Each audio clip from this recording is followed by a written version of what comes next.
ఈరోజు మరి పర్యావరణవేత్త నీటి హక్కుల ఉద్యమకారుడు మిస్టర్ సత్యనారాయణ గారి మీద దాడి ఏదైతే జరిగిందో అది హేయనీయం, దాన్ని పూర్తిగా ఖండిస్తూ ఉన్నాను.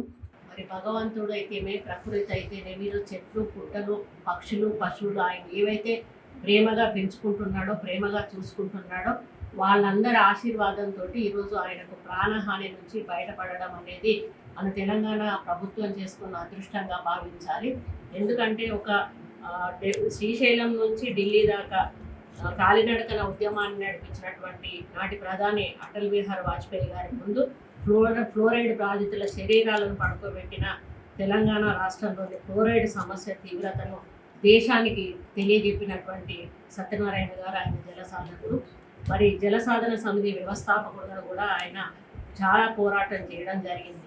తెలంగాణలోనే అతిపెద్ద అడవిని అంటే ఆర్టిఫిషియల్గా పెంచడం, న్యాచురల్గా కాకుండా తను ఆర్టిఫిషియల్గా వచ్చిన దాన్ని న్యాచురల్ అడవిగా చేసి మరి 70 ఎకరాల మానవ నిర్మిత అడవిని సృష్టించి ఎన్నో మరి పశువులు, పక్షులు ఈరోజు బయోడైవర్సిటీని సమతుల్యం చేస్తూ ఆయన అక్కడ తన ఇల్లు అదే, తన జీవితం అదే, అంటే కుటుంబానికి కూడా దూరంగా ఉంటూ 24 గంటలు అడవికి కాపలా ఉంటూ ఆ అడవిని ఇంకా ఏ విధంగా అభివృద్ధి చేయాలనే ఆలోచన తప్పితే ఆయన మనసులో ఇంకొకటి లేదు. ఆయన ప్రతిసారి ఒకటే చెప్తాడు, ఇది నా కోసం కాదు, పశువుల కోసం, పక్షుల కోసం, ఇక్కడ ఉన్నటువంటి జంతు జాలాల కోసం తప్పితే ఇది కోసేది లేదు, కొయ్యనిచ్చేది లేదు, తినేది లేదు, తిననిచ్చేది లేదు. అది కింద పడి రాలిపోయినా కూడా చివరి వాటి వరకు కూడా అక్కడ ఉన్నటువంటి పక్షులే వాటిని తింటాయి. ఆ గింజలతోటే మళ్ళీ కొత్త చెట్లు మొలుస్తాయి.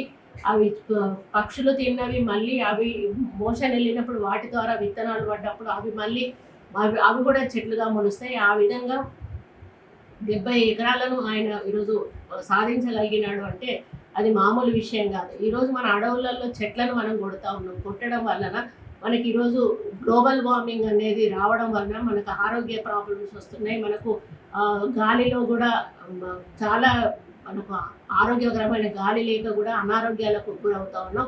అటువంటి సందర్భంలో మనం పచ్చదనాన్ని పెంచాల్సిన అవసరం ఉంది అని చెప్పి ఆ రోజే ఆలోచించి దూరాలోచనతోటి ఈరోజు 70 ఎకరాలను మొత్తం కాపాడుకుంటూ వస్తున్న సమయంలో మరి అక్కడ కొంతమంది కావాలని అతన్ని ఈరోజు మట్టుబట్టే ప్రయత్నం చేయడం ఏదైతే ఉందో దాన్ని నిజంగా మేము చాలా సీరియస్గా తీసుకుంటున్నాం. ఇప్పుడు ఎస్పీ గారితో కూడా మాట్లాడినాం.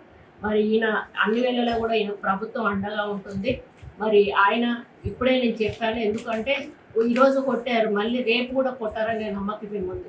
కాబట్టి బయట వాళ్ళు అడవి లోపలికి రాకుండా ఉండాలి అంటే దానికి సెక్యూరిటీ అనేది అవసరం. కాబట్టి ఆ అడవికి ఫెన్సింగ్ అనేది మేము మా ఫారెస్ట్ డిపార్ట్మెంట్ తరఫున మా నిధులు హరిత నిధులు ఉన్నాయి. అదేవిధంగా కొన్ని సిఎస్ఆర్ ఫండ్స్ కానీ, కొన్ని లోకల్గా ఉన్నటువంటి ఫారెస్ట్ డిపార్ట్మెంట్ ఫండ్స్ కానీ అన్నిటినీ కలిపి ఆయన ఏ విధంగా ప్లాన్ ఇస్తే ఆ విధంగా దాని చుట్టూ కూడా మేము ప్రహరీ కూడా అంటే ఏ విధంగా అంటే మనం ఫెన్సింగ్ ఎట్లా చేస్తారో ఆ విధంగా చేసి అడవికి లోపల ఇంకొకరు రాకుండా చూసేటువంటి బాధ్యత ప్రభుత్వం తీసుకుంటుంది. వారికి అదే చెప్పాము. తప్పకుండా మా హెల్ప్ ఎప్పుడు ఉంటుంది. వారి నెంబర్ మా పిఏ తీసుకుంటారు, పిఏ నెంబర్ వారికి ఇస్తారు. వారికి ఎప్పుడు ఏ అవసరం ఉన్నా కూడా వారు ఫోన్ చేయొచ్చు.